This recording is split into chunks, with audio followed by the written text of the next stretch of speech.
ನಮಸ್ಕಾರ ವಿದ್ಯಾರ್ಥಿಗಳೇ, ನನ್ನ ಇಂದಿನ ತರಗತಿಗೆ ತಮಗೆಲ್ಲ ಆತ್ಮೀಯ ಸ್ವಾಗತ.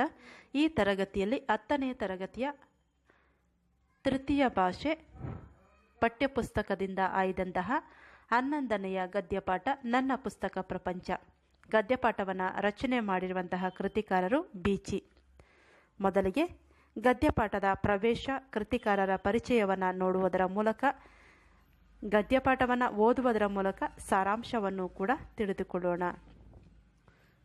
ಹಿಂದಿನವರ ತಪ್ಪುಗಳನ್ನು ಅರಿತು ಮುಂದಿನವರು ಹೆಜ್ಜೆ ಇಟ್ಟರೆ ಒಳಿತಲ್ಲವೇ?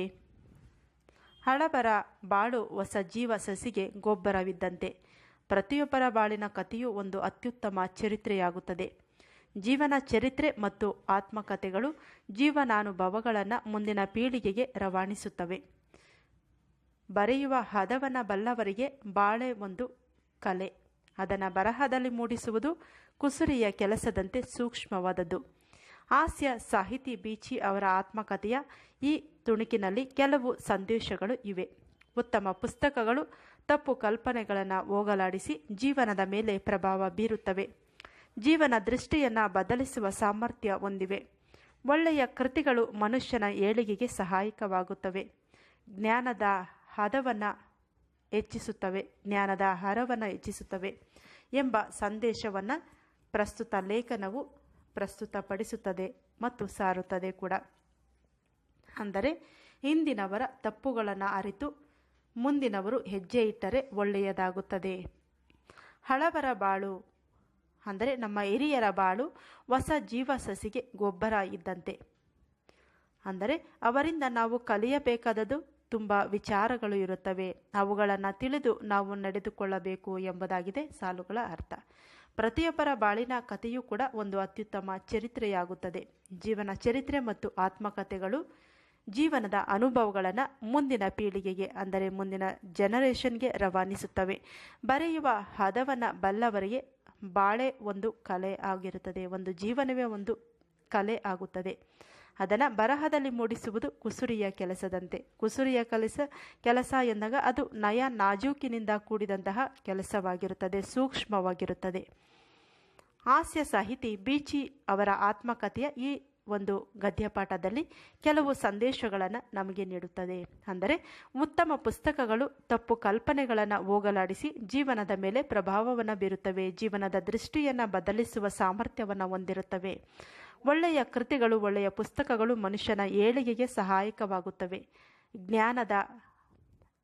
ಜ್ಞಾನವನ್ನು ಹೆಚ್ಚಿಸುತ್ತವೆ ಎಂಬ ಸಂದೇಶಗಳನ್ನು ಈ ಪ್ರಸ್ತುತ ಲೇಖನವು ಸಾರಿ ಹೇಳುತ್ತದೆ. ಇನ್ನು ಗದ್ಯಪಾಠವನ್ನು ರಚನೆ ಮಾಡಿರುವಂತಹ ಬೀಚಿ ಕವಿಯ ಬಗ್ಗೆ ತಿಳಿದುಕೊಳ್ಳೋಣ. ಕನ್ನಡದ ಅತ್ಯಂತ ಪ್ರಸಿದ್ಧ ಕವಿ ಇವರಾಗಿದ್ದಾರೆ ಬೀಚಿ. ಹಾಸ್ಯ ಕವನಗಳು ಅತ್ಯಂತ ಪ್ರಸಿದ್ಧವಾದದ್ದು ಕನ್ನಡ ಸಾಹಿತ್ಯದಲ್ಲಿ. ಬೀಚಿ ಎಂಬ ಕಾವ್ಯನಾಮದಿಂದ ಪ್ರಸಿದ್ಧರಾಗಿರುವ ರಾಯಸಂ ಭೀಮಸೇನ್ ರಾವ್ 1913ರಲ್ಲಿ ಜನನ ಆಗ್ತಾರೆ. ಈಗಿನ ದಾವಣಗೆರೆ ಜಿಲ್ಲೆಯ ಹರಪನಹಳ್ಳಿ ಇವರ ಸ್ಥಳ. ಕೆನೆ ಮೊಸರು, ನೀವು ಕೇಳಿದಿರಿ ಅಂಕಣ ಬರಹಗಳನ್ನು ಇವರು ಬರೆಯುತ್ತಿದ್ದರು.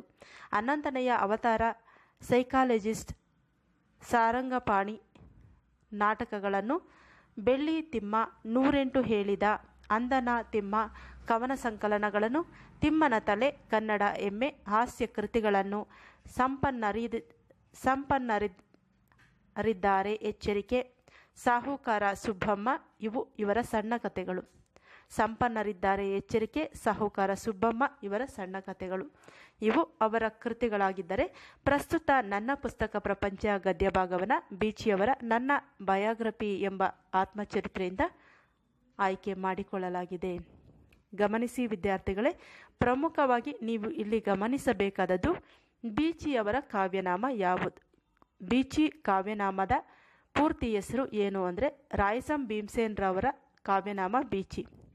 ಇವರು 1913ರಲ್ಲಿ ಜನನ ಆಗ್ತಾರೆ. ಎಲ್ಲಿ ಅಂದರೆ ದಾವಣಗೆರೆ ಜಿಲ್ಲೆಯ ಹರಪನಹಳ್ಳಿಯಲ್ಲಿ. ಇನ್ನು ಇವರು ಅಂಕಣ ಬರಹಗಳನ್ನು ಬರೆದಿದ್ದಾರೆ. ಅವು ಯಾವ್ಯಾವು ಎಂದರೆ ಕೆನೆ ಮೊಸರು, ನೀವು ಕೇಳಿದಿರಿ. ಇನ್ನೊಂದು 11ನೆಯ ಅವತಾರ, ಸೈಕಾಲಜಿಸ್ಟ್, ಸಾರಂಗಪಾಣಿ ನಾಟಕಗಳನ್ನು ಕೂಡ ಇವರು ರಚನೆ ಮಾಡಿದ್ದಾರೆ. ಹೀಗೆ ಅವರ ಪ್ರಮುಖ ಕೃತಿಗಳ ಬಗ್ಗೆ ತಿಳಿದುಕೊಳ್ಳುತ್ತಾ ಪ್ರಸ್ತುತ ನನ್ನ ಪುಸ್ತಕ ಪ್ರಪಂಚ ಗದ್ಯ ಭಾಗವನ್ನು ಎಲ್ಲಿಂದ ಆಯ್ಕೆ ಮಾಡಿಕೊಂಡಿದ್ದಾರೆ ಎಂದರೆ ನನ್ನ ಬಯೋಗ್ರಫಿ ಎಂಬತಕ್ಕಂತಹ ಆತ್ಮಚರಿತ್ರೆಯಿಂದ ಆಯ್ಕೆ ಮಾಡಿಕೊಳ್ಳಲಾಗಿದೆ ಪ್ರಸ್ತುತ ಗದ್ಯಪಾಠವನ್ನು. ಇನ್ನು ಗದ್ಯಪಾಠದಲ್ಲಿ ಬಂದಿರುವಂತಹ ಪದಗಳ ಅರ್ಥವನ್ನು ನೋಡೋಣ. ಅಜ ಎಂದರೆ ಆಡು, ಆಡು ಅಂದರೆ ಮೇಕೆ. ಅಜಗಜಾಂತರ ಅಂದರೆ ಆಡಿಗೂ ಆನಿಗೂ ಇರುವಂತಹ ವ್ಯತ್ಯಾಸ. ಆತ್ಮಚರಿತ್ರೆ ಎಂದರೆ ತಮ್ಮ ಜೀವನದ ಕಥೆಯನ್ನು ತಾವೇ ಹೇಳಿಕೊಳ್ಳುವುದು ಅಥವಾ ಬರೆದುಕೊಳ್ಳುವುದು ಆತ್ಮಚರಿತ್ರೆ ಆಗುತ್ತದೆ. ಕಪಾಟು ಎಂದರೆ ಬೀರು, ಗಜ ಅಂದರೆ ಆನೆ, ಗೊಡ್ಡು ಅಂದರೆ ಫಲ ನೀಡದ ನಿಷ್ಫಲತೆ, ದೀಕ್ಷೆ ಅಂದರೆ ಶಪಥ, ದುಂಬಾಲು ಬೀಳು ಅಂದರೆ ಹಿಂದೆ ಬಿದ್ದು ಒತ್ತಾಯ ಮಾಡು ಎಂಬ ಅರ್ಥ. ನೌಕರಿ ಅಂದರೆ ನೌಕರಿ, ವೇತನ ಪಡೆದು ಮಾಡುವ ಕೆಲಸ. ಷರತ್ತು ಅಂದರೆ ಹಿಂದಿರುಗಿಸಿ ವಾಪಸ್ಸು ಕೊಡು, ಪರತು ಅಂದರೆ ಹಿಂದಿರುಗಿಸು ಅಥವಾ ವಾಪಸ್ಸು ಕೊಡು. ಪಾರಮಾರ್ಥಿಕ ಎಂದರೆ ಲೋಕಕ್ಕೆ ಸಂಬಂಧಿಸಿದ್ದು, ಪಾರಾಯಣ ಗ್ರಂಥಾದಿಗಳನ್ನು ಮೊದಲಿನಿಂದ ಕಡೆಯವರೆಗೂ ಓದುವುದು. ಭಂಡಾರ ಅಂದರೆ ಖಜಾನೆ. ಮಂತ್ರಮುಗ್ಧ ಪದದ ಅರ್ಥ ಮಂತ್ರದ ಪ್ರಯೋಗದಿಂದ ಮರಳಾದವನು, ವಶೀಕರಣಕ್ಕೆ ಒಳಗಾದವನು ಎಂಬ ಅರ್ಥವನ್ನು ನೀಡುತ್ತದೆ. ಮನೋಜ್ಞ ಅಂದರೆ ಮನಸ್ಸಿಗೆ ಮುಟ್ಟುವಂತಹ. ಮೋಹ ಅಂದರೆ ಮೈ ಮರೆಸುವ ಪ್ರೀತಿ, ಭ್ರಾಂತಿ ಇತ್ಯಾದಿ. ಲೌಕಿಕ ಅಂದರೆ ಪ್ರಾಪಂಚಿಕ, ಲೋಕಕ್ಕೆ ಸಂಬಂಧಿಸಿದ್ದು. ಸರ್ವಾರ್ಪಣ ಅಂದರೆ ಎಲ್ಲವನ್ನು ಸಮರ್ಪಿಸುವುದು, ಎಲ್ಲವನ್ನ ಒಪ್ಪಿಸುವುದು ಎಂಬ ಅರ್ಥವನ್ನು ನೀಡುತ್ತದೆ. ಇನ್ನು ಗದ್ಯಪಾಠವನ್ನು ಓದುವುದರ ಮೂಲಕ ಸಾರಾಂಶವನ್ನು ಕೂಡ ತಿಳಿದುಕೊಳ್ಳೋಣ. 11ನೇ ಗದ್ಯಪಾಠ ನನ್ನ ಪುಸ್ತಕ ಪ್ರಪಂಚ. ರಚನೆ ಮಾಡಿರುವಂತಹ ಕೃತಿಕಾರರು ಬಿಚಿ. ಇಂಗ್ಲಿಷ್ ಭಾಷೆಯಲ್ಲಿ ಹೇಳಿಕೆ ಹೊಂದಿದೆ. ಅದು tell me who your friends are, I will tell what you are. ಅಂದರೆ ನಿನ್ನ ಮಿತ್ರರು ಯಾರು ಎಂಬುದನ್ನು ನನಗೆ ಹೇಳು, ನೀನೇನು ಎಂಬುದನ್ನು ಹೇಳುತ್ತೇನೆ. ಇದನ್ನು ಕೊಂಚ ಮಾರ್ಪಡಿಸಿ tell me the books you read, I will tell you what you are head is. ನೀನಾವ ಪುಸ್ತಕಗಳನ್ನು ಓದುತ್ತೀಯ ಎಂಬುದನ್ನು ಹೇಳು, ನಿನ್ನ ತಲೆ ಏನೆಂಬುದನ್ನು ಹೇಳುತ್ತೇನೆ ಎಂಬ ಇನ್ನೊಂದು ಹೇಳಿಕೆಯೊಂದನ್ನು ಸೃಷ್ಟಿ ಮಾಡಬಹುದು. ಇಲ್ಲಿ ಇಂಗ್ಲಿಷ್ ಭಾಷೆಯಲ್ಲಿ ಒಂದು ಹೇಳಿಕೆ ಇದೆ, ಸ್ಟೇಟ್ಮೆಂಟ್ ಇದೆ. ಅದು ಏನಂದರೆ, ನೀನು ಯಾರು ಎಂದು ತಿಳಿಯಬೇಕಾದರೆ ನಿನ್ನ ಮಿತ್ರರು ಯಾರು ಎಂದು ತಿಳಿದುಕೊಂಡರೆ ಸಾಕು, ನಿನ್ನ ಬಗ್ಗೆ ತಿಳಿದು ಹೋಗುತ್ತದೆ. ಹಾಗೆಯೇ ಅದನ್ನೇ ಸ್ವಲ್ಪ ಮಾರ್ಪಡಿಸಿ ವ್ಯತ್ಯಾಸ ಮಾಡಿ ಹೇಳುವುದಾದರೆ tell me the books you read, I will tell you what you are head is ಅಂತ. ಅಂದರೆ ನೀನು ಯಾವ ಪುಸ್ತಕಗಳನ್ನು ಓದುತ್ತೀಯಾ ಎಂಬುದನ್ನು ನನಗೆ ಹೇಳು, ನಿನ್ನ ತಲೆ ಏನೆಂಬುದನ್ನು ಅಂದರೆ ನಿನ್ನ ಜ್ಞಾನ ಏನು ಎಂಬುದನ್ನು ನಾನು ಹೇಳುತ್ತೇನೆ ಎಂಬುದಾಗಿದೆ ಈ ಹೇಳಿಕೆಗಳ ಸೃಷ್ಟಿ ಅಥವಾ ಭಾಷಾಂತರ. ಇನ್ನು ನನ್ನನ್ನು ಸೆರೆ ಹಿಡಿದು ನನ್ನ ಆಲೋಚನಾ ಕ್ರಮಕ್ಕೆ ತಿರುವು ಕೊಟ್ಟ ಮತ್ತು ನನ್ನ ಬಾಳಿಗೊಂದು ನಿರ್ದಿಷ್ಟ ಗುರಿಯನ್ನು ಒದಗಿಸಿದ ಪುಸ್ತಕಗಳು ಇಂಗ್ಲಿಷ್ ಪುಸ್ತಕಗಳು. ಇಂಗ್ಲಿಷ್ ಪುಸ್ತಕಗಳು ಮಾತ್ರವೇ ಎಂದರೆ ಕನ್ನಡ ಪುಸ್ತಕಗಳಿಗೆ ಅಪಮಾನ ಮಾಡಿದಂತಾಗಲಿಲ್ಲವೆಂದು ಭಾವಿಸುತ್ತೇನೆ. ಮಾನ ಅಪಮಾನಗಳಿಗಿಂತಲೂ ಹೆಚ್ಚು ಮುಖ್ಯವಾದದ್ದು ಸತ್ಯವನ್ನಾಡುವುದೇ ಮಾನ. ಇಲ್ಲಿ ಲೇಖಕರು ಹೇಳುತ್ತಾರೆ, ನನ್ನನ್ನು ಸೆರೆ ಹಿಡಿದ, ನನ್ನ ಆಲೋಚನಾ ಕ್ರಮಕ್ಕೆ ತಿರುವು ಕೊಟ್ಟಂತಹ, ಬದಲಾವಣೆಯನ್ನು ಕೊಟ್ಟಂತಹ ಮತ್ತು ನನ್ನ ಬಾಳಿಗೊಂದು ನಿರ್ದಿಷ್ಟವಾದಂತಹ ಗುರಿಯನ್ನು ಕೊಟ್ಟದ್ದು ಪುಸ್ತಕಗಳು. ಇಂಗ್ಲಿಷ್ ಪುಸ್ತಕಗಳು ಮಾತ್ರವೇ ಅಂದರೆ ಕನ್ನಡ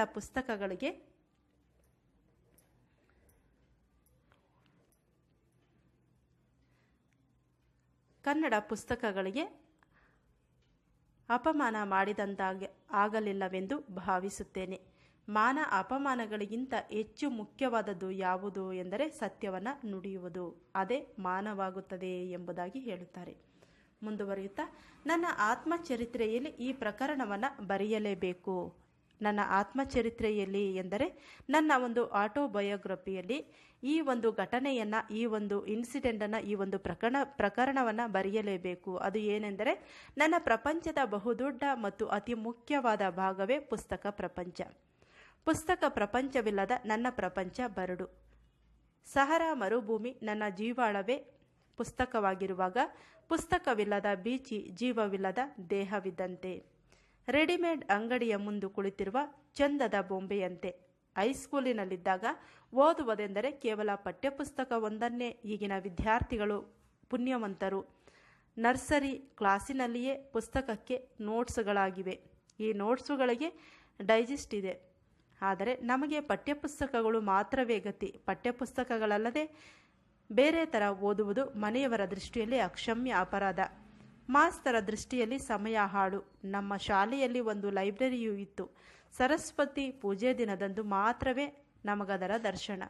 ಬೀಗ ಹಾಕಿದ ಆ ಕಪಾಟುಗಳಿಗೆ ಅರಿಶಿನ ಕುಂಕುಮ ಹಚ್ಚಿ ಪೂಜೆ ಆರತಿ ಮಾಡಿ ತೆಂಗಿನಕಾಯಿ ಒಡೆದು ಚೆರುಪು ತಿನ್ನುತ್ತಿದ್ದವು. ಕಪಾಟಿನಲ್ಲಿ ಪೂಜೆಗಿದ್ದ ಆ ಪುಸ್ತಕಗಳು ನಮ್ಮ ಮೇಲೆ ಯಾವ ರೀತಿ ಪ್ರಭಾವವನ್ನು ಬೀರಲು ಸಾಧ್ಯ?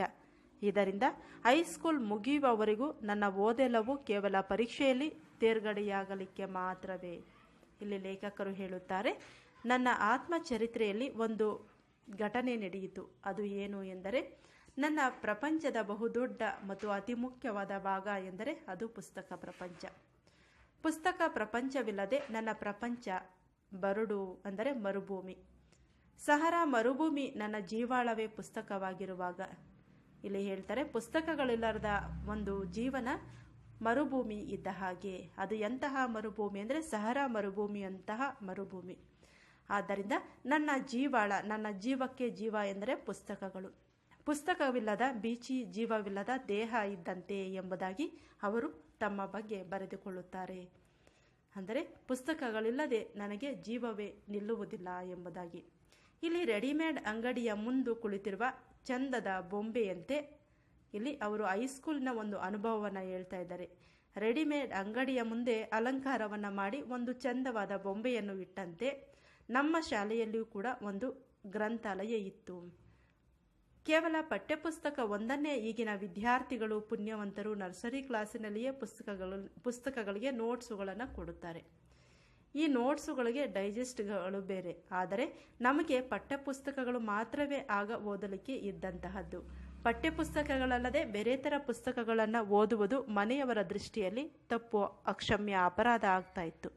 ಇನ್ನು ಮಾಸ್ತರರ ದೃಷ್ಟಿಯಲ್ಲಿ ಸಮಯ ಹಾಳು ಎಂಬುದಾಗಿತ್ತು. ನಮ್ಮ ಶಾಲೆಯಲ್ಲಿ ಒಂದು ಲೈಬ್ರರಿ ಇತ್ತು. ಸರಸ್ವತಿ ಪೂಜೆ ದಿನ ಮಾತ್ರವ ಅದರ ದರ್ಶನವನ್ನು ನಮಗೆ ಮಾಡಿಸ್ತಾ ಇದ್ರು. ಬೀಗ ಹಾಕಿ ಆ ಕಪಾಟುಗಳಿಗೆ ಅರಿಶಿನ ಕುಂಕುಮ ಹಚ್ಚಿ ಪೂಜೆ ಆರತಿ ಮಾಡಿ ತೆಂಗಿನಕಾಯಿಯನ್ನು ಒಡೆದು ಕಳ್ಳೆಪುರಿ ಅಂದರೆ ಚಿರುಪು ತಮ್ಮ ಹೈಸ್ಕೂಲ್ ಜೀವನದ ಒಂದು ಘಟನೆಯನ್ನು ಇಲ್ಲಿ ಸ್ಮರಿಸಿಕೊಳ್ಳುತ್ತಿದ್ದರು. ಅದೇನೆಂದರೆ, ಹೈಸ್ಕೂಲ್ ಓದುವಾಗ ಅವರಿಗೆ ಪುಸ್ತಕಗಳು ಓದಲಿಕ್ಕೆ ಸಿಗುತ್ತಿರಲಿಲ್ಲ ಎಂಬುದಾಗಿ ಇಲ್ಲಿ ಅವರು ಒಂದು ಘಟನೆಯ ಮೂಲಕ ವಿವರಣೆ ನೀಡುವುದನ್ನು ನಾವು ತಿಳಿದುಕೊಂಡೆವು. ಅದರ ಮುಂದುವರೆದ ಭಾಗವನ್ನು ನಾವಿಲ್ಲಿ ನೋಡೋಣ. ಹುಬ್ಬಳ್ಳಿಯಲ್ಲಿ ಲೈಫ್ ಇನ್ಶೂರೆನ್ಸ್ ಕಂಪನಿಯೊಂದರ ಏಜೆಂಟರ ಆಫೀಸಿನಲ್ಲಿ ನೌಕರಿ. ಯಾರದು? ಬೀಚಿಯವರದು. ಹುಬ್ಬಳ್ಳಿಯಲ್ಲಿ ಲೈಫ್ ಇನ್ಶೂರೆನ್ಸ್ ಕಂಪನಿಯೊಂದರಲ್ಲಿ ಇವರು ಏಜೆಂಟ್ ಆಗಿ ಕೆಲಸವನ್ನು ನಿರ್ವಹಿಸುತ್ತಿರುವಾಗ ಆಫೀಸಿನಲ್ಲಿ ಕೆಲಸ ಏನೂ ಇಲ್ಲ ಅನ್ನುವಷ್ಟು ಕಡಿಮೆ. ಆಫೀಸಿನ ಎದುರು ಸಾಲಿನಲ್ಲಿಯೇ ಇದ್ದ ಸಾಹಿತ್ಯ ಭಂಡಾರದ ಶ್ರೀ ಮಂಗಳೂರು ಗೋವಿಂದರಾಯರ ಪರಿಚಯವಾಯಿತು. ಅವರ ಅಂಗಡಿಯಲ್ಲಿ ಕುಳಿತು ತವುಡು ಕಟ್ಟುವುದು ನನ್ನ ನಿತ್ಯದ ಕಾರ್ಯಕ್ರಮ. ಒಂದು ಸಂಜೆ ನನ್ನ ಹೆಂಡತಿಯೊಂದಿಗೆ ವಾಕಿಂಗ್ ಹೊರಟಿದ್ದಾಗ ಸಾಹಿತ್ಯ ಭಂಡಾರದತ್ತ ಬೆರಳು ತೋರಿಸಿ, ಇದೇ ನನ್ನ ಆಫೀಸು, ಈ ಪುಸ್ತಕ ಅಂಗಡಿಯಲ್ಲಿಯೇ ಹೆಚ್ಚು ಸಮಯ ಕೂಡುತ್ತೇನೆ ಎಂದು ಹೇಳಿದೆ. ಇದನ್ನು ನೆನಪಿನಲ್ಲಿಟ್ಟುಕೊಂಡಿದ್ದ ನನ್ನ ಹೆಂಡತಿ, ಒಂದು ದಿನ ಮಧ್ಯಾಹ್ನ ಕಳೆಯೋದೇ ಕಷ್ಟ ಆಗ್ತದೆ, ಯಾವುದಾದರೂ ಒಂದು ಕನ್ನಡ ಪುಸ್ತಕ ತಂದು ಕೊಡ್ರಿ ಎಂದು ಕೇಳಿದಳು. ಇಲ್ಲಿ ಬೀಚಿ ಅವರು ಹುಬ್ಬಳ್ಳಿಯ ಲೈಫ್ ಇನ್ಶೂರೆನ್ಸ್ ಕಂಪನಿಯೊಂದರಲ್ಲಿ ಏಜೆಂಟರಾಗಿ ಕೆಲಸವನ್ನು ನಿರ್ವಹಿಸುತ್ತಿರುವ ಸಮಯದಲ್ಲಿ ಆಫೀಸಿನಲ್ಲಿ ಕೆಲಸ ಕಡಿಮೆ ಇದ್ದಿದ್ದ ಕಾರಣ ಆಫೀಸಿನ ಎದುರುಗಡೆ ಸಾಲಿನಲ್ಲಿ ಒಂದು ಸಾಹಿತ್ಯ ಭಂಡಾರದ ಶ್ರೀ ಮಂಗಳೂರು ಗೋವಿಂದರಾಯರ ಒಂದು ಪರಿಚಯವಾಯಿತು. ಅಂದರೆ ಒಂದು ಪುಸ್ತಕದ ಅಂಗಡಿಯ ಮಾಲೀಕರಾದಂತಹ ಗೋವಿಂದರಾಯರ ಪರಿಚಯ ಆಯಿತು. ಅವರ ಅಂಗಡಿಯಲ್ಲಿ ಕುಳಿತುಕೊಂಡು ತವುಡು ಕಟ್ಟುವುದು ನನ್ನ ನಿತ್ಯದ ಕಾರ್ಯಕ್ರಮ. ಒಂದು ಸಂಜೆ ನನ್ನ ಹೆಂಡತಿಯೊಂದಿಗೆ ವಾಕಿಂಗ್ ಹೊರಡುವಾಗ ಸಾಹಿತ್ಯ ಭಂಡಾರದತ್ತ ಬೆರಳನ್ನು ತೋರಿಸಿ, ಇದೇ ನನ್ನ ಆಫೀಸು, ಈ ಪುಸ್ತಕ ಅಂಗಡಿಯಲ್ಲೇ ನಾನು ಹೆಚ್ಚು ಸಮಯ ಕೂತ್ಕೊಳ್ತೀನಿ ಎಂದು ಹೇಳಿದಾಗ ಹೆಂಡತಿ ಹೀಗೆ ಹೇಳ್ತಾಳೆ, ನನಗೆ ಮಧ್ಯಾಹ್ನ ಸಮಯ ಕಳೆಯೋದು ತುಂಬ ಕಷ್ಟ ಆಗ್ತದೆ, ಆದ ಕಾರಣ ನೀವು ಕನ್ನಡ ಪುಸ್ತಕವೊಂದನ್ನು ನನಗೆ ತಂದು ಕೊಡಿ ಎಂದು ಕೇಳುತ್ತಾಳೆ. ಮುಂದುವರಿಯುತ್ತಾ, ಮರುದಿನ ನನ್ನ ಮಿತ್ರರಾದ ಗೋವಿಂದರಾಯರಿಗೆ ಹೇಳಿದೆ.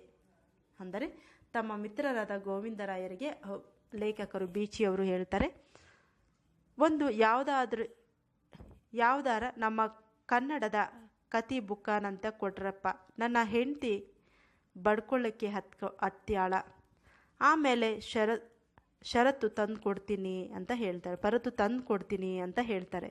ಅಂದರೆ ಯಾವುದಾದ್ರೂ ಒಂದು ಕನ್ನಡದ ಒಳ್ಳೆಯ ಪುಸ್ತಕವನ್ನು ನನಗೆ ಕೊಡಿ, ನನ್ನ ಹೆಂಡತಿ ನನಗೆ ಪುಸ್ತಕವನ್ನು ಓದೋದಕ್ಕೆ ಕೇಳಿದ್ದಾಳೆ, ಕನ್ನಡದ ಪುಸ್ತಕವನ್ನು ತಂದುಕೊಡಿ ಅಂತ. ಆ ಕಾರಣಕ್ಕೆ ನಾನು ನಿಮಗೆ ಪುಸ್ತಕವನ್ನು ಮತ್ತೆ ವಾಪಸ್ ತಂದು ಕೊಡ್ತೀನಿ ಅಂತ ಹೇಳ್ತಾರೆ ಬೀಚಿಯವರು ಗೋವಿಂದರಾಯರಿಗೆ. ಮಂಗಳೂರು ರಾಯರು ಮುಸಿ ನಗುತ್ತಾ ಕಪಾಟದಿಂದ ಒಂದು ಪುಸ್ತಕವನ್ನು ಹೊರತೆಗೆದು ಕಾಗದದಲ್ಲಿ ಇಟ್ಟುಕೊಟ್ಟರು. ಅದಾವ ಪುಸ್ತಕವೆಂದು ನಾನೇಕೆ ನೋಡಲಿ? ಎರಡನೆಯ ದಿನ ಮನೆಗೆ ಹೋದಾಗ ನನ್ನ ಹೆಂಡತಿ ಪುಸ್ತಕ ಓದುತ್ತಾ ಅಳುತ್ತಿದ್ದಳು. ಆಗ ಗೋವಿಂದರಾಯರು ಹೇಳ್ತಾರೆ, ಮುಸಿ ನಗುತ್ತಾ, ಅಂದರೆ ಒಳಗೊಳಗೆ ನಗುತ್ತಾ ಕಪಾಟಿನಿಂದ ಒಂದು ಪುಸ್ತಕವನ್ನು ತೆಗೆದು ಒಂದು ಪೇಪರ್ನಲ್ಲಿ ಸುತ್ತಿ ಅವರ ಕೈಯಲ್ಲಿ ಕೊಡ್ತಾರೆ. ಅದ್ಯಾವ ಪುಸ್ತಕ ಎಂದು ಲೇಖಕರು ನೋಡುವುದಿಲ್ಲ. ಎರಡನೇ ದಿನ ಮನೆಗೆ ಹೋದಾಗ ನನ್ನ ಹೆಂಡತಿ ಪುಸ್ತಕ ಓದುತ್ತಾ ಅಳುತ್ತಿದ್ದಳು. ಹೇಳ್ತಾನೆ, ಕನ್ನಡ ಓದಲಿಕ್ಕೆ ಬರೋದಿಲ್ವಾ ಅಂತ ಅಳ್ತಿದ್ದೇನೆ ಎಂದು ತಮಾಷೆ ಮಾಡಿದೆ. ಕನ್ನಡ ಮತ್ತು ತೆಲುಗು ಲಿಪಿಗಳಲ್ಲಿ ಯಾವ ಮಹಾಭೇದವಿದೆ? ಭಾಳ ಬೇಷ್ ಅದಿರಿ, ಪುಸ್ತಕ ನೀವು ಓದಬೇಕು ಇದನ್ನೊಮ್ಮೆ ಎಂದಳು. ಆಗ ಹೇಳ್ತಾಳೆ, ಕನ್ನಡ ಓದಕ್ಕೆ ಬರೋದಿಲ್ವಾ ಅಂತ ಆಳ್ತಿದ್ದೇನೆ ಎಂದು ತಮಾಷೆ ಮಾಡ್ತಾಳೆ ಹೆಂಡತಿ. ಕನ್ನಡ ಮತ್ತು ತೆಲುಗು ಲಿಪಿಗಳಲ್ಲಿ ಯಾವುದೇ ರೀತಿಯ ಮಹಾಭೇದ ಎಂಥದ್ದು ಇಲ್ಲ, ತುಂಬ ಚೆನ್ನಾಗಿದೆ ಪುಸ್ತಕ, ನೀವು ಕೂಡ ಈ ಪುಸ್ತಕವನ್ನು ಒಮ್ಮೆ ಓದಿ ಅನ್ನೋ ಸಲಹೆಯನ್ನು ಕೊಡ್ತಾಳೆ. ಆಗ ಈ ಪುಸ್ತಕವನ್ನು ಓದಿ ಮುಗಿಸಿದ ನಂತರ ನಾನು ಅದನ್ನು ಓದಲೇಬೇಕು, ನನ್ನ ಹೆಂಡತಿ ನನಗೆ ಒತ್ತಾಯ ಮಾಡಿ ತುಂಬಲು ಬಿದ್ದಳು. ಆ ಪುಸ್ತಕವನ್ನು ಓದಿ ಮುಗಿಸಿದ ನಂತರ ಬೀಚಿಯವರ ಹೆಂಡತಿ ನಾನು ಅದನ್ನು, ಅಂದರೆ ಲೇಖಕರು ಅದನ್ನು ಓದಲೇಬೇಕು ಅನ್ನೋ ಒಂದು ಒತ್ತಾಯವನ್ನು ಮಾಡಿ ದುಂಬಾಲು ಬಿದ್ದಳು. ಮರುದಿನ ರೈಲ್ವೆ ಪ್ರಯಾಣವಿತ್ತು. ಟ್ರೇನಿನಲ್ಲಿ ಓದಿದರಾಯಿತು ಎಂದು ಕೊಂಡೊಯ್ದೆ. ರೈಲಿನಲ್ಲಿ ಕನ್ನಡ ಪುಸ್ತಕ ಕೈಯಲ್ಲಿ ಹಿಡಿದು ಕುಳಿತರೆ ನನ್ನ ಮಾನ ಉಳಿಯುತ್ತದೆಯೇ? ಇಲಿಟ್ರೇಟ್ಸ್ ವೀಕ್ಲಿ ಪತ್ರಿಕೆಯನ್ನು ಕೈಯಲ್ಲಿ ಹಿಡಿದು ಅದರಲ್ಲಿ ಕನ್ನಡ ಪುಸ್ತಕವನ್ನು ಬಚ್ಚಿಟ್ಟುಕೊಂಡು ಆರಂಭಿಸಿದದಷ್ಟೇ ನನಗೆ ಗೊತ್ತು. ಮಧ್ಯೆ ಅದೆಷ್ಟು ಬಾರಿ ಕಣ್ಣು ತೇವವಾದವೋ, ಎಷ್ಟು ಸಲ ಹೃದಯ ಮಿಡಿಯಿತೋ ನನಗೆ ಲೆಕ್ಕ ಸಿಕ್ಕಲಿಲ್ಲ. ಪುಸ್ತಕ ಮುಗಿದ ಮೇಲೆಯೇ ನನಗೆ ಎಚ್ಚರ. ಆ ಪುಸ್ತಕ ಯಾವುದು? ಸಂಧ್ಯಾರಾಗ. ಗ್ರಂಥಕರ್ತ ಆನಾ ಕೃಷ್ಣರಾಯ. ಲೇಖಕರು ಇಲ್ಲಿ ಹೇಳ್ತಾರೆ, ಮರುದಿನ ರೈಲಿನಲ್ಲಿ ಪ್ರಯಾಣ ಇದ್ದಿದ್ದ ಕಾರಣ ಆ ಪುಸ್ತಕವನ್ನು ಓದೋಣ ಎಂದು ಆ ಪುಸ್ತಕವನ್ನು ನನ್ನ ಜೊತೆಯಲ್ಲಿ ತೆಗೆದುಕೊಂಡು ಹೋದೆ. ರೈಲಿನಲ್ಲಿ ಕನ್ನಡ ಪುಸ್ತಕ ಕೈಯಲ್ಲಿ ಹಿಡಿದು ಕುಳಿತರೆ ನನ್ನ ಮಾನ ಹೋಗುತ್ತದೆ ಎಂದು ಒಂದು ಇಂಗ್ಲಿಷ್ ಇಲಿಸ್ಟ್ರೇಟೆಡ್ ವೀಕ್ಲಿ ಪತ್ರಿಕೆಯನ್ನು ಕೈಯಲ್ಲಿ ಹಿಡಿದು ಅದರಲ್ಲಿ ಕನ್ನಡ ಪುಸ್ತಕವನ್ನು ಬಚ್ಚಿಟ್ಟುಕೊಂಡು ಓದಲಾರಂಭಿಸಿದೆ. ಪುಸ್ತಕ ಆರಂಭಿಸಿದಷ್ಟೇ ಗೊತ್ತು ನನಗೆ, ಮಧ್ಯೆ ನಾನು ಅದೆಷ್ಟು ಬಾರಿ ಕಣ್ಣು ತೇವವಾದವು ಅಂದರೆ ನಾನು ಹತ್ತುಕೊಂಡೇ ಗೊತ್ತಿಲ್ಲ, ಎಷ್ಟು ಸಲ ಹೃದಯ ಮಿಡಿಯಿತೋ ನನಗೆ ಲೆಕ್ಕ ಸಿಕ್ಕಲಿಲ್ಲ. ಪುಸ್ತಕ ಮುಗಿದ ಮೇಲೆಯೇ ನನಗೆ ಎಚ್ಚರ. ಆ ಪುಸ್ತಕ ಯಾವುದು ಗೊತ್ತೇ ನಿಮಗೆ ಎಂದರೆ ಅದು ಸಂಧ್ಯಾರಾಗ. ಆ ಪುಸ್ತಕವನ್ನು ಬರೆದಂತಹ ಗ್ರಂಥಕರ್ತ ಆನಾ ಕೃಷ್ಣರಾಯರು. ಅಂತೂ ಪರವಾಗಿ ಇಲ್ಲ, ಕನ್ನಡದಲ್ಲೂ ಒಳ್ಳೊಳ್ಳೆಯ ಬರಹಗಾರರು ಇದ್ದಾರೆ ಎಂದು ನನಗೆ ನಾನೇ ಹೇಳಿಕೊಂಡೆ. ಲೇಖಕರು ಹೇಳ್ತಾರೆ, ಅಂತೂ ಪರವಾಗಿಲ್ಲ, ಕನ್ನಡದಲ್ಲೂ ಕೂಡ ಒಳ್ಳೊಳ್ಳೆಯ ಬರಹಗಾರರು ಇದ್ದಾರೆ ಎಂದು ನನಗೆ ನಾನೇ ಮನಸ್ಸಿನಲ್ಲಿ ಅಂದುಕೊಂಡೆ. ಈ ಶುಭ ಮುಹೂರ್ತದಲ್ಲಿ ನಾನು ಕನ್ನಡದ ದೀಕ್ಷೆ ಸ್ವೀಕರಿಸಿದೆ. ಅದರರ್ಥ ನನ್ನ ಇಂಗ್ಲಿಷ್ ಸಾಹಿತ್ಯದ ಮೋಹ ಹೋಯಿತು ಎಂದಲ್ಲ, ಎಂದಿಗೂ ಹೋಗಿಲ್ಲ. ಇಲ್ಲಿ ಲೇಖಕರು ಹೇಳ್ತಾರೆ, ನನಗೆ ಕನ್ನಡದ ಒಂದು ದೀಕ್ಷೆ, ಕನ್ನಡದಲ್ಲಿ ರಚನೆ ಮಾಡಬೇಕು ಅನ್ನೋ ಒಂದು ಉತ್ಸಾಹ ಉಕ್ಕಿ ಬಂತು. ಅದರರ್ಥ ನನಗೆ ಇಂಗ್ಲಿಷ್ ಸಾಹಿತ್ಯದ ಮೋಹ ಹೋಯಿತು, ನಾನು ಇಂಗ್ಲಿಷ್ ಪುಸ್ತಕಗಳನ್ನು ಓದುವುದಿಲ್ಲ ಎಂದು ಅರ್ಥ ಅಲ್ಲ, ಅದು ಇದ್ದೇ ಇದೆ.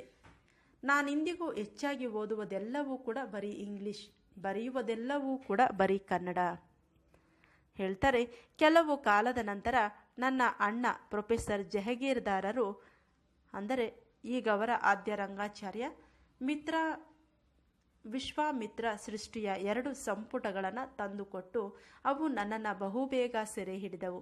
ಆಚಾರ್ಯರ ಆ ಮಾತಿನ ಚಮತ್ಕಾರ, ವಿಚಾರ ಮಂಡನೆ ಮುಂತಾದ ಕಲಾಕುಶಲತೆಗೆ ನಾನು ಮಾರು ಹೋದೆ.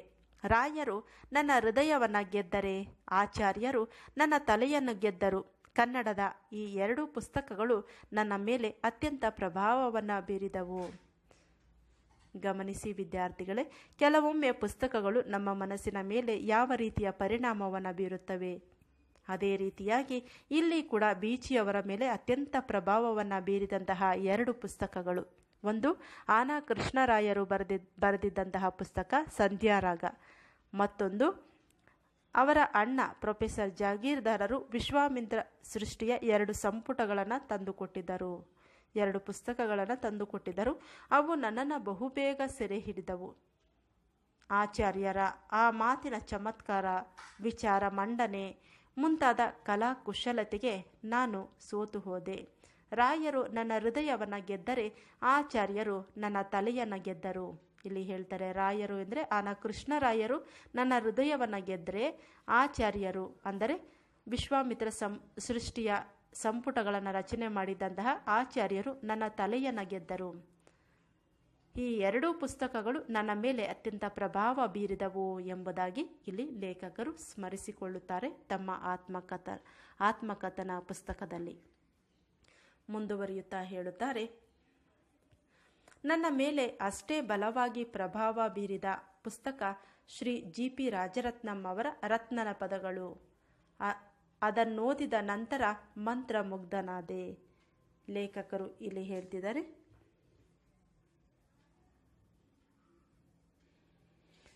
ಅವರ ಮೇಲೆ ಮತ್ತಷ್ಟು ಬಲವಾಗಿ ಪ್ರಭಾವವನ್ನು ಬೀರಿದಂತಹ 3ನೆಯ ಪುಸ್ತಕ ಶ್ರೀ GP ರಾಜರತ್ನಂ ಅವರ ರತ್ನನ ಪದಗಳು. ಅದನ್ನು ಓದಿದ ನಂತರ ಇವರು ಮಂತ್ರಮುಗ್ಧರಾದರು. ಅಂದರೆ ವಶೀಕರಣವಾದಂತೆ, ಕನ್ನಡ ಭಾಷೆಗೆ ವಶೀಕರಣರಾದಂತೆ, ಮಂತ್ರದಿಂದ ಬಂದಿಯಾದಂತೆ ಆದರು ಬೀಚಿಯವರು. GP ರಾಜರತ್ನಂ ಅವರ ರತ್ನನ ಪದಗಳು ಪುಸ್ತಕವನ್ನು ಓದಿದ ನಂತರ. ಮುಂದುವರಿಯುತ್ತಾ ಹೇಳ್ತಾರೆ, it is A master work in Kannada. ಅವರು ಹೇಳ್ತಾರೆ, ಅದೊಂದು ಕನ್ನಡದಲ್ಲಿ ಬೃಹತ್ ಕೃತಿ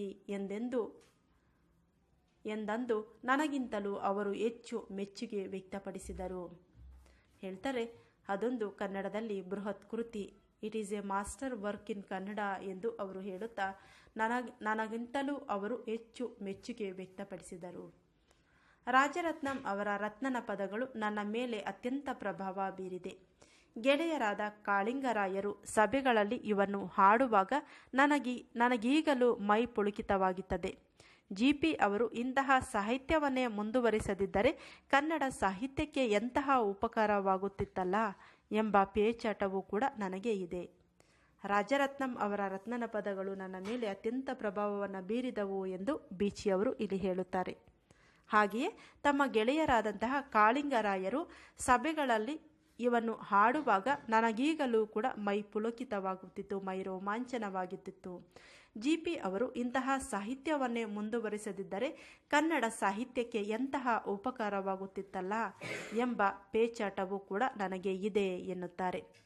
ಇನ್ನು ನನ್ನನ್ನು ವಶ ಮಾಡಿಕೊಂಡ 4ನೆಯ ಪುಸ್ತಕ, ಇವರು ಹೇಳ್ತಾರೆ, ನನ್ನನ್ನು ವಶ ಮಾಡಿಕೊಂಡಂತಹ, ನನ್ನನ್ನು ಆಕ್ರಮಿಸಿದಂತಹ, ನನ್ನ ಮೇಲೆ ಪ್ರಭಾವ ಬೀರಿದಂತಹ 4ನೆಯ ಪುಸ್ತಕ ಎಂದರೆ ಶ್ರೀಯುತ ಶಂಭಾ ಜೋಶಿಯವರ ಯಕ್ಷ ಪ್ರಶ್ನೆ. ಹಳೆಯ ಪೌರಾಣಿಕ ಕಥೆಯನ್ನು ಹೊಸ ಕಣ್ಣಿನಿಂದ ನೋಡುವ ಅವರ ಸಂಶೋಧನಾ ಪದ್ಧತಿ ಕನ್ನಡಿಗರಲ್ಲಿ ಅಸದೃಶ. ಹೊರನೋಟಕ್ಕೆ ಕೇವಲ ಗೊಡ್ಡು ಕಥೆಗಳಾಗಿ ಕಾಣುವ ನಮ್ಮ ಧರ್ಮ ಗ್ರಂಥಗಳಲ್ಲಿ ಬರುವ ಕತೆ ಉಪಕಥೆಗಳಿಗೆ ಜೋಶಿಯವರು ಕೊಡುವ ಅರ್ಥ ಕನ್ನಡಕ್ಕೆ ಹೊಸದು. ಅಂದಿನ ಯಕ್ಷ ಪ್ರಶ್ನೆಯ ಕತೆ ನಮಗಿಂದು ಬರಲಿರುವ ಸಮಾಜದ ದರ್ಶನವನ್ನು ಮಾಡಿಸುತ್ತದೆ. ದಯವಿಟ್ಟು ಅದನ್ನು ಓದಿ ಎನ್ನುತ್ತಾರೆ ಬೀಚಿಯವರು. ಇವರು ಹೇಳ್ತಿದ್ದಾರೆ, ಅವರ ಮೇಲೆ ಮತ್ತಷ್ಟು ಪ್ರಭಾವವನ್ನು ಬೀರಿದ 4ನೆಯ ಪುಸ್ತಕ ಯಾವುದು ಎಂದರೆ ಶ್ರೀಯುತ ಶಂಭಾ ಜೋಶಿ ಅವರು ರಚನೆ ಮಾಡಿದಂತಹ ಯಕ್ಷ ಪ್ರಶ್ನೆ. ಇದೊಂದು ಹಳೆಯ ಪೌರಾಣಿಕ ಕಥೆಯನ್ನು ಒಳಗೊಂಡಂತಹ ಹೊಸ ಕಣ್ಣಿನಿಂದ ನೋಡುವ ಅವರ ಸಂಶೋಧನಾ ಪದ್ಧತಿ ಕನ್ನಡಿಗರಲ್ಲಿ ಅಸದೃಶ, ನಾವೆಲ್ಲೂ ನೋಡಲಿಕ್ಕೆ ಸಾಧ್ಯವಿಲ್ಲ ಅಂತಹ ಪುಸ್ತಕ ಅದು. ಹೊರನೋಟಕ್ಕೆ ಅಂದರೆ ಮೇಲ್ನೋಟಕ್ಕೆ ಕೇವಲ ಗೊಡ್ಡು ಕಥೆಗಳಾಗಿ ಕಾಣುವ ನಮ್ಮ ಧರ್ಮ ಗ್ರಂಥಗಳಲ್ಲಿ ಬರುವ ಕತೆ ಉಪಕಥೆಗಳಿಗೆ ಕಥೆಯಲ್ಲೊಂದು ಕತೆ ಉಪಕಥೆಗಳಿಗೆ ಜೋಶಿ ಅವರು ಕೊಡುವ ಅರ್ಥ ಕನ್ನಡಕ್ಕೆ ಹೊಸದು. ಅಂದಿನ ಯಕ್ಷ ಪ್ರಶ್ನೆಯ ಕತೆ ನಮಗಿಂದು ಬರಲಿರುವ ಸಮಾಜದ ದರ್ಶನವನ್ನು ಮಾಡಿಸುತ್ತದೆ ಎಂದು ಹೇಳುತ್ತಾ ದಯವಿಟ್ಟು ಅದನ್ನು ಓದಿ ಅಂತ ಹೇಳ್ತಾರೆ. ಇನ್ನು ನನ್ನ ಕಿರಿಯ ಮಗ ಅಂದರೆ ನನ್ನ ಚಿಕ್ಕ ಮಗ ಶ್ರೀ ಕೆ.ವಿ. ಅಯ್ಯರ್ ಅವರ ಶಿಷ್ಯ ಸಾಹಿತ್ಯದ ಮಾತು ಬಂದಾಗಲೆಲ್ಲವೂ ಏಕೋ ಮಾಡಿ ನನ್ನ ಗುರುಗಳ ಗ್ರಂಥದ ವಿಷಯವನ್ನು ತಪ್ಪದೇ ಪ್ರಸ್ತಾಪ ಮಾಡುತ್ತಿದ್ದ. ತನ್ನಂತೆ ನಾವು ಅಯ್ಯರರನ್ನು ಬಾಯ್ತುಂಬ ಹೊಗಳಲೇಬೇಕೆಂಬ ಆಸೆ ಅವನಿಗೆ. ಅಯ್ಯರರ ಪುಸ್ತಕಗಳು ಗುಣದಲ್ಲಿ ಎಷ್ಟು ಹೆಚ್ಚೋ ಸಂಖ್ಯೆಯಲ್ಲೂ ಕೂಡ ಅಷ್ಟೇ ಕಡಿಮೆ. ಇಲ್ಲಿ ಹೇಳ್ತಾರೆ, ನನ್ನ ಕಿರಿಯ ಮಗ ಶ್ರೀ ಕೆ.ವಿ. ಅಯ್ಯರ್ ಅವರ ಶಿಷ್ಯ ಸಾಹಿತ್ಯದ ಮಾತು ಬಂದಾಗಲೆಲ್ಲ ಕೂಡ ಹೇಗೋ ಮಾಡಿ ಏನೋ ಒಂದು ಮಾಡಿ ತನ್ನ ಗುರುಗಳ ಗ್ರಂಥದ ವಿಷಯವನ್ನು ತಪ್ಪದೇ ಅವರು ಪ್ರಸ್ತಾಪವನ್ನು ಮಾಡ್ತಾ ಇದ್ರು, ನೆನಪಿಸ್ಕೊಳ್ತಾ ಇದ್ರು. ತನ್ನಂತೆ ನಾವು ಅಯ್ಯರರನ್ನು ಬಾಯ್ತುಂಬ ಹೊಗಳಬೇಕು ಎಂಬ ಆಸೆ ಅವನಿಗೆ. ಅಯ್ಯರರ ಪುಸ್ತಕಗಳು ಗುಣದಲ್ಲಿ ಎಷ್ಟು ಸುಂದರವಾಗಿದ್ದವೋ ಸಂಖ್ಯೆಯಲ್ಲಿ ಅಷ್ಟೇ ಕಡಿಮೆ ಇದ್ದವು. ಇಲ್ಲಿ ಹೇಳ್ತಾರೆ, ನಾನು ಆಫೀಸಿನಿಂದ ಸಂಜೆಗೆ ಮನೆಗೆ ಬಂದಾಗ ನನ್ನ ಮೇಜಿನ ಮೇಲೆ ಅಯ್ಯರರ ರೂಪದರ್ಶಿ ಪುಸ್ತಕದ ಪ್ರತಿ ಬಿದ್ದಿತ್ತು. ಒಳಗಿನಿಂದ ಬಂದವನೇ ಪಾಪಣ್ಣಿ ಅಂದರೆ ಕಿರಿಯ ಮಗ ನನಗೆ ಹೇಳಿದ, ನೀವು ದಯಮಾಡಿ ಇದನ್ನು ಓದಿ ನಿಮ್ಮ ಅಭಿಪ್ರಾಯವನ್ನು ಹೇಳಿ. ಬೀಚಿಯವರ ಕಿರಿಯ ಮಗ ಇಲ್ಲಿ ಪಾಪಣ್ಣಿ. ಅವನು ಒಂದು ದಿನ ಒಂದು ಪುಸ್ತಕವನ್ನು ಇವರ ಒಂದು ಟೇಬಲ್ ಮೇಲೆ ಇಟ್ಟು, ಇವರು ಆಫೀಸಿನಿಂದ ಸಂಜೆ ಮನೆಗೆ ಬಂದ ತಕ್ಷಣ ಇವರ ಮೇಜಿನ ಮೇಲೆ ಇಟ್ಟು ರೂಪದರ್ಶಿ ಪುಸ್ತಕದ ಪ್ರತಿ ಬಿದ್ದಿತ್ತು. ಆಯ್ಕೆರರ ರೂಪದರ್ಶಿ ಪುಸ್ತಕದ ಪ್ರತಿಯನ್ನು ತಂದು, ಒಳಗಿನಿಂದ ಬಂದವನೇ ಈ ಪುಸ್ತಕವನ್ನು ದಯಮಾಡಿ ತಾವು ಓದಿ ನನಗೆ ಅಭಿಪ್ರಾಯವನ್ನು ತಿಳಿಸಿ ಅಂತ ಹೇಳಿರ್ತಾರೆ. ಒಂದೇ ಪಟ್ಟಿನಲ್ಲಿ ಅದನ್ನು ಓದಿ ಮುಗಿಸಿದೆ. ಅಯ್ಯರರಿಗೆ ನಿಜವಾಗಿಯೂ ಜೀವನದ ದರ್ಶನವಾಗಿದೆ.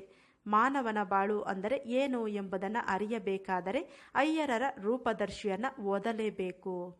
ಮನುಷ್ಯನ ಬಾಳು ಏನು ಎಂಬುದು ನಮಗೆ ನಿಜವಾಗಿಯೂ ಅರ್ಥ ಆಗಬೇಕಾದರೆ ಅಯ್ಯರರ ಈ ಪುಸ್ತಕವನ್ನು ನಾವು ಓದಲೇಬೇಕು. ರೂಪದರ್ಶಿ ಪುಸ್ತಕವನ್ನು ಓದಲೇಬೇಕು ಎನ್ನುತ್ತಾರೆ ಬೀಚಿಯವರು. ಇನ್ನು 6ನೆಯ ಮತ್ತು ಕಟ್ಟಕಡೆಯ ಕನ್ನಡ ಪುಸ್ತಕ ಡಿ.ವಿ.ಜಿ. ಅವರ ಮಂಕುತಿಮ್ಮನ ಕಗ್ಗ. ಲೌಕಿಕವೂ ಇದೆ, ಪಾರಮಾರ್ಥಿಕವೂ ಇದೆ. ಪಾರಮಾರ್ಥಿಕ ಅಂದೊಡನೆ ನಮಗೆ ವೇದಾಂತದ ನೆನಪು ಆಗುತ್ತೆ. ವೇದಾಂತ ಅಂದೊಡನೆ ಅನೇಕರಿಗೆ ಕಹಿ ಕುಡಿದಂತಾಗುತ್ತದೆ. ಇಲ್ಲಿ ಡಿ.ವಿ.ಜಿ. ಅವರ ಮತ್ತೊಂದು ಪುಸ್ತಕ ಇವರ ಮೇಲೆ ಅತ್ಯಂತ ಪ್ರಭಾವವನ್ನು ಬೀರುತ್ತೆ. ಕಟ್ಟಕಡೆಯ ಪುಸ್ತಕ ಇದು. ಇವರ ಮೇಲೆ ಪ್ರಭಾವ ಬೀರಿದಂತಹ ಪ್ರಮುಖ ಪುಸ್ತಕ ಅದು ಯಾವುದು ಎಂದರೆ ಮಂಕುತಿಮ್ಮನ ಕಗ್ಗ. ಈ ಒಂದು ಪುಸ್ತಕದಲ್ಲಿ ಲೌಕಿಕ ವಿಚಾರಗಳು ಇದೆ ಮತ್ತು ಪಾರಮಾರ್ಥಿಕ ವಿಚಾರಗಳು ಕೂಡ ಇದೆ. ಪಾರಮಾರ್ಥಿಕ ಅಂದೊಡನೆ ನಮಗೆ ವೇದಾಂತದ ನೆನಪು ಆಗುತ್ತದೆ. ವೇದಾಂತಗಳು ಎಂದ ತಕ್ಷಣ ನಮಗೆ ಕಹಿ ತಿಂದಷ್ಟೇ ಅನುಭವ ಆಗುತ್ತದೆ, ಕಹಿ ಕುಡಿದಂತೆ ಆಗುತ್ತದೆ. ಅಂತಹ ಅನೇಕರಲ್ಲಿ ನಾನು ಕೂಡ ಒಬ್ಬ. ಆದರೆ ಡಿ.ವಿ.ಜಿ. ಅವರ ಇಲ್ಲಿ ಗಮನಿಸಿ, ಲೌಕಿಕ ಅಂದರೆ ಪ್ರಾಪಂಚಿಕ, ಲೋಕಕ್ಕೆ ಸಂಬಂಧಿಸಿದ್ದು ಎಂಬ ಅರ್ಥ. ಏನು ಲೇಖಕರು ಇಲ್ಲಿ ಹೇಳ್ತಾರೆ, ತಾವು ಆಫೀಸಿಂದ ಬಂದಾಗ ರೂಪದರ್ಶಿ ಪುಸ್ತಕವನ್ನು ನೋಡ್ತಾರೆ, ಅದನ್ನು ಓದ್ತಾರೆ. ಅದಾದಮೇಲೆ ಕಟ್ಟಕಡೆಯದಾಗಿ ಅವರ ಮೇಲೆ ಪ್ರಭಾವ ಬೀರಿದ ಕೃತಿ ಮಂಕುತಿಮ್ಮನ ಕಗ್ಗ. ಇದೊಂದು ಲೌಕಿಕವೂ ಪಾರಮಾರ್ಥಿಕವೂ ಆದಂತಹ ಕೃತಿ. ಇದು ವೇದಾಂತವನ್ನು ಒಳಗೊಂಡಂತಹ ಕೃತಿ ಎಂಬುದಾಗಿ ಹೇಳುತ್ತಾ, ಅಂತಹ ಅನೇಕರಲ್ಲಿ ನಾನು ಕೂಡ ಒಬ್ಬ. ಅಂದರೆ ಇವರಿಗೂ ಕೂಡ ವೇದಾಂತದ ಪುಸ್ತಕಗಳು, ಲೌಕಿಕ ಪುಸ್ತಕಗಳು ಎಂದರೆ ಅಷ್ಟು ಇಷ್ಟ ಆಗ್ತಾ ಇರಲಿಲ್ಲ. ಅಂತಹ ಗುಂಪಿನಲ್ಲಿ ನಾನೂ ಒಬ್ಬನಾಗಿದ್ದೆ. ಆದರೆ ಡಿ.ವಿ.ಜಿ. ಅವರು ಅಂತಹ ಶುಷ್ಕ ವೇದಾಂತವನ್ನು ಶೃಂಗಾರದಷ್ಟು ಸ್ವಾರಸ್ಯವಾಗಿ ಮಾಡಿಕೊಟ್ಟಿದ್ದಾರೆ. ಉಪಮಾನಗಳಂತೂ ಚಿಕ್ಕ ಮಕ್ಕಳಿಗೂ ಅರ್ಥವಾಗುವಷ್ಟು ಸಾಮಾನ್ಯವಾಗಿವೆ. ಡಿ.ವಿ.ಜಿ. ಅವರು ಬರೆದಿರುವಂತಹ ಮಂಕುತಿಮ್ಮನ ಕಗ್ಗ ಪುಸ್ತಕವು ಅತ್ಯಂತ ಸೊಗಸಾಗಿದೆ. ಅಲ್ಲಿ ಶುಷ್ಕ ವೇದಾಂತವನ್ನು ಶೃಂಗಾರದಷ್ಟು ಸ್ವಾರಸ್ಯವಾಗಿ ಅವರು ರಚನೆ ಮಾಡಿದ್ದಾರೆ. ಉಪಮಾನಗಳು ಅಂದರೆ ಹೋಲಿಕೆ ಮಾಡುವಂತಹ ವಿಧಾನ ಇದೆ ಅಲ್ವಾ, ಅದು ಚಿಕ್ಕ ಮಕ್ಕಳಿಗೂ ಕೂಡ ಅರ್ಥ ಆಗುತ್ತೆ. ಇನ್ನು ನನ್ನ ಅಂದನ ತಿಮ್ಮಕ್ಕ, ಡಿ.ವಿ.ಜಿ. ಅವರ ಮಂಕುತಿಮ್ಮನೇ ಕಾರಣ. ಅದನ್ನು ಬಹುಬಾರಿ ಪಾರಾಯಣ ಮಾಡಿ ನಾನಿದನ್ನು ಬರೆದೆ. ಅವರು ಹೇಳ್ತಾರೆ, ನನ್ನ ಅಂದನ ತಿಮ್ಮಕ್ಕೆ ಡಿ.ವಿ.ಜಿ. ಅವರ ಮಂಕುತಿಮ್ಮನೇ ಕಾರಣ. ಇವರ ಒಂದು ಕೃತಿ ಇದು.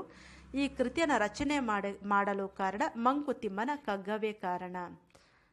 ಅದನ್ನು ಬಹುಬಾರಿ ನಾನು ಪಾರಾಯಣ ಮಾಡಿ ಓದಿ ನಾನಿದನ್ನು ಬರೆದೆ ಎಂದು ಹೇಳಿಕೊಳ್ಳುತ್ತಾರೆ.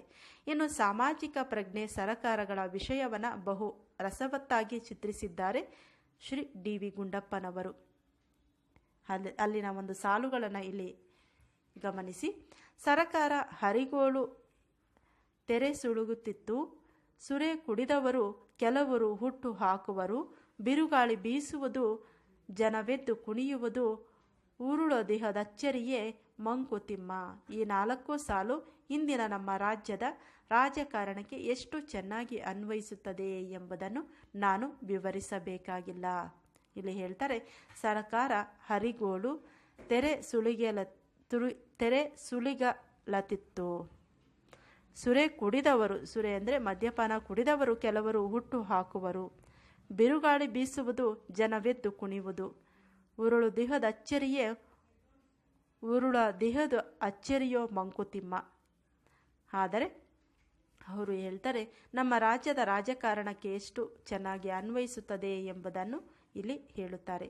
ಆದರೆ ನನ್ನ ತಿಮ್ಮನಿಗೂ ಗುಂಡಪ್ಪನವರ ತಿಮ್ಮನಿಗೂ ಕೇವಲ ವರ ಹೋಲಿಕೆ ಅಷ್ಟಿಷ್ಟು ಇರಬಹುದಾದರೂ ಇಬ್ಬರಲ್ಲಿ ಅಜಗಜಾಂತರ ವ್ಯತ್ಯಾಸವಿದೆ. ಗುಂಡಪ್ಪನವರ ತಿಮ್ಮ ಸೂರ್ಯ, ನನ್ನ ತಿಮ್ಮ ಬೆಡ್ ಲ್ಯಾಂಪ್ ಎಂಬುದಾಗಿ ಇಲ್ಲಿ ಲೇಖಕರು ಹೇಳ್ತಾರೆ. ಅಂದರೆ ಈ 4 ಸಾಲುಗಳು ರಾಜ್ಯ ರಾಜಕಾರಣಕ್ಕೆ ಸಂಬಂಧಪಟ್ಟಂತಹ ಒಂದು ವ್ಯಂಗ್ಯ ಅರ್ಥವನ್ನು ನೀಡುವಂತಹದ್ದು. ನನ್ನ ತಿಮ್ಮನಿಗೂ ಗುಂಡಪ್ಪನ ತಿಮ್ಮನಿಗೂ ಕೇವಲ ವರ ಹೋಲಿಕೆ ಅಷ್ಟಿಷ್ಟು ಇರಬಹುದಾದರೂ ಇಬ್ಬರಲ್ಲಿ ಕೂಡ ಅಜಗಜಾಂತರ ವ್ಯತ್ಯಾಸ ಇದೆ. ಗುಂಡಪ್ಪನವರ ತಿಮ್ಮ ಸೂರ್ಯ, ನನ್ನ ತಿಮ್ಮ ಬೆಡ್ ಲ್ಯಾಂಪ್. ಸೂರ್ಯ ಜಗತ್ತನ್ನೇ ಬೆಳಗುತ್ತಾನೆ. ಬೆಡ್ ಲ್ಯಾಂಪ್ ಅಂದರೆ ಅದು ಒಂದು ಕೊಠಡಿಗೆ ಮಾತ್ರ ಸೀಮಿತವಾಗಿರುವಂತಹ ಬೆಳಕು. ಹೀಗೆ ಹೋಲಿಕೆಯನ್ನು ಮಾಡುತ್ತಾ ಇಲ್ಲಿಗೆ ಮುಗಿಯದೆ ಹೋಯಿತು ನನ್ನ ಕನ್ನಡ ಪಾಂಡಿತ್ಯ. ಅಷ್ಟಕ್ಕೆ ನನ್ನ ಕನ್ನಡ ಪಾಂಡಿತ್ಯ ಮುಗಿದು ಹೋಗಲಿಲ್ಲ. ಕೊನೆಗೆ ಹೇಳಬೇಕಾದದ್ದು ಒಂದಿದೆ. ಶ್ರೀ ಶಿವರಾಮ ಕಾರಂತರ ಮರಳಿ ಮಣ್ಣಿಗೆ ನಾನಿನ್ನೂ ಓದಬೇಕಾಗಿದೆ. ಅದೊಂದೇ ಅಲ್ಲ, ಓದಬೇಕಾದದ್ದು ಬಹಳ ಜಾಸ್ತಿ ಇದೆ. ಆಯುಷು ಮಾತ್ರ ಬಹಳ ಕಡಿಮೆ ಇದೆ ಎನ್ನುತ್ತಾರೆ ಬೀಚಿಯವರು. ಕೊನೆಗೆ ಇಲ್ಲಿ ಹೇಳ್ತಾರೆ, ನಾನು ಮತ್ತಷ್ಟು ಓದಬೇಕಾಗಿದೆ, ಮತ್ತಷ್ಟು ತಿಳ್ಕೋಬೇಕಾಗಿದೆ. ಅದು ಏನು ಅಂದರೆ ಶ್ರೀ ಶಿವರಾಮ ಕಾರಂತರ ಮರಳಿ ಮಣ್ಣಿಗೆ ನಾನಿನ್ನೂ ಓದಬೇಕಾಗಿದೆ. ಅದೊಂದೇ ಅಲ್ಲ, ಓದಬೇಕಾದಂಥ ಪುಸ್ತಕಗಳು ಬಹಳಷ್ಟು ಇದ್ದಾವೆ ಕನ್ನಡದಲ್ಲಿ. ಇಂತಹ ಪರಿಣಾಮ ಬೀರುವಂತಹ ಸಾಹಿತ್ಯ ಕೃತಿಗಳು, ಅವುಗಳನ್ನು ಓದಲು ನನ್ನ ಆಯಸ್ಸು ಮಾತ್ರ ತುಂಬ ಕಡಿಮೆ ಇದೆ. ಅವುಗಳೆಲ್ಲವನ್ನು ಓದಿ ಮುಗಿಸಲು ಸಾಧ್ಯವಿಲ್ಲ. ಆದಷ್ಟು ಇಂತಹ ಪುಸ್ತಕಗಳನ್ನು ಮತ್ತಷ್ಟು ಓದಬೇಕಾಗಿದೆ ಎಂಬುದಾಗಿ ಬೀಚಿಯವರು ತಮ್ಮ ಆತ್ಮಕಥೆಯಲ್ಲಿ ಬರೆದುಕೊಂಡಿದ್ದಾರೆ. ಇದಾಗಿದೆ 10ನೇ ತರಗತಿಯ 11ನೆಯ ಗದ್ಯ ಪಾಠ, ನನ್ನ ಪುಸ್ತಕ ಪ್ರಪಂಚ, ಬೀಚಿಯವರ ಆತ್ಮಕಥೆ. ವಿಡಿಯೋ ಇಷ್ಟವಾದರೆ ತಪ್ಪದೇ ಲೈಕ್ ಮಾಡಿ, ನಿಮ್ಮ ಗೆಳೆಯರ ಜೊತೆ ಶೇರ್ ಮಾಡಿ ಮತ್ತು ಚಾನಲನ್ನು ಸಬ್ಸ್ಕ್ರೈಬ್ ಮಾಡಿಕೊಳ್ಳಿ ಮತ್ತಷ್ಟು ವಿಡಿಯೋಗಳಿಗಾಗಿ. ಧನ್ಯವಾದಗಳು.